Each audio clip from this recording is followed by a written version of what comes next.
میں آپ کے سامنے دو مثالیں پیش کرتا ہوں۔ قرآن کریم میں اللہ پاک نے شعیب علیہ السلام کی قوم کا تذکرہ کیا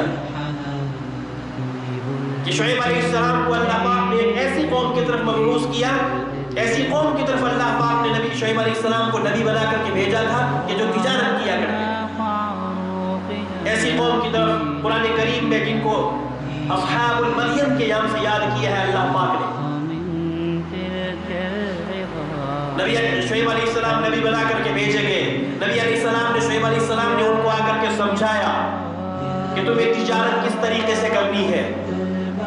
نبی علیہ السلام نے ان کو سمجھایا آ کر کے تمہیں تجارت کس طریقے سے کرنی ہے، لیکن وہ سرکیری قوم شعیب علیہ السلام کے سر پہ چڑھ گئی، شعیب علیہ السلام کے مخالف ہو گئی، اور یہاں تک کہہ دیا شعیب علیہ السلام کو قالوا یا شعیب اصلاتك تأمرك ان نترك ما يعبد آباؤنا او ان نفعل في اموالنا ما نشاء انك لانت الحليم الرشيد۔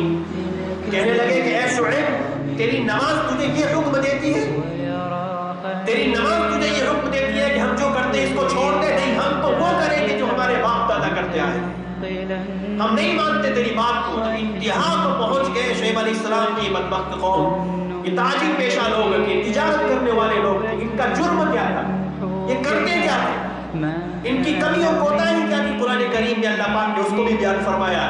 شعیب علیہ السلام نے اپنی قوم سے کہا اوفوا الکیل ولا تکونوا من المخسرین وزنوا بالقسطاس المستقیم، کہ اے میری قوم کے لوگوں جب تم لوگوں کو سامان دیا کرو تو ناپ تول میں کمی مت کیا کرو، پورا پورا جو ہے لین دین کا معاملہ پورا پورا صحیح طور سے کیا کرو، اس میں کمی مت کیا کرو۔ اور کمی کرنے والوں کے لیے اللہ پاک نے قرآن کریم میں فرمایا وَيْلٌ لِّلْمُطَفِّفِينَ الَّذِينَ إِذَا اكْتَالُوا عَلَى النَّاسِ يَسْتَوْفُونَ وَإِذَا كَالُوهُمْ أَوْ وَّزَنُوهُمْ يُخْسِرُونَ۔ ہلاکت فرمائی اللہ پاک نے قرآن کریم میں، ہلاکت ہے ان لوگوں کے لیے جو ناپ تول میں کمی کرتے ہیں، جن کے لیے اللہ پاک ہلاکت کہے میرے بھائیوں، تو اس کی ہلاکت میں کوئی شک ہو سکتا ہے، اس کو کوئی بچا سکتا ہے؟ یہ جرم تھا شعیب علیہ السلام کی قوم کا کہ وہ ناپ تول میں کمی کیا کرتے تھے۔ جب یہ جرم انتہا کو پہنچا اور نبی اپنے وقت کی نبی کی انتہا درجے کی مخالفت ہو گئی، تو پھر اللہ کی طرف سے میرے بھائیوں شعیب علیہ السلام کی قوم پر عذاب آیا، شعیب علیہ السلام کی قوم پر عذاب آیا۔ مفسرین نے لکھا ہے کہ 3 عذاب بیک وقت ایک ساتھ شعیب علیہ السلام کی قوم پر، بظاہر کتنا چھوٹا سا جرم لگتا ہے، وہ کانٹا جو اس طریقے سے ہونا چاہیے ابھی اس طرح تھا، سامان اتار کر کے دے دیا، معمولی سا جرم لگتا ہے، لیکن اللہ کے یہاں یہ اتنا بڑا ظلم اور جرم ہے۔ فرمایا کہ ایک ساتھ 3 عذاب کے ذریعے سے اللہ پاک نے شعیب علیہ السلام کی قوم کو ہلاک کیا۔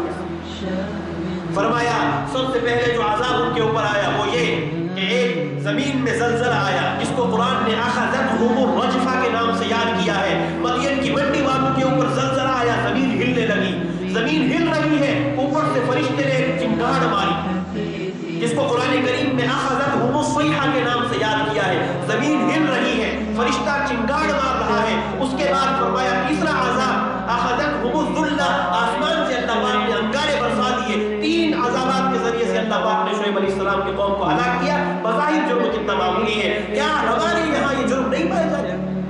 ہماری تاجر برادری میں یہ کمی نہیں پائی جاتی؟ ہمارے تاجر برادری دھوکے بازی سے کام نہیں لیتے؟ میرے بھائی یہ سوچنے کی بات ہے، لیکن رب کریم کا بڑا احسان ہے، وہ اللہ اپنے بندوں پر بڑا رحیم ہے، بڑا کریم ہے۔ نبی علیہ السلام نے ایک مرتبہ اپنے رب سے یہ دعا کی تھی، اے اللہ میری امت کو ایک ساتھ ہلاک نہیں کرنا۔ یہ دعا ہے میرے اور آپ کے آقا علیہ السلام کی، اے اللہ میری امت کو ایک ساتھ ہلاک نہیں کرنا۔ اس دعا کا صدقہ ہے کہ آج بحیثیت مجموعی آج ہم اللہ کے عذاب سے محفوظ ہیں۔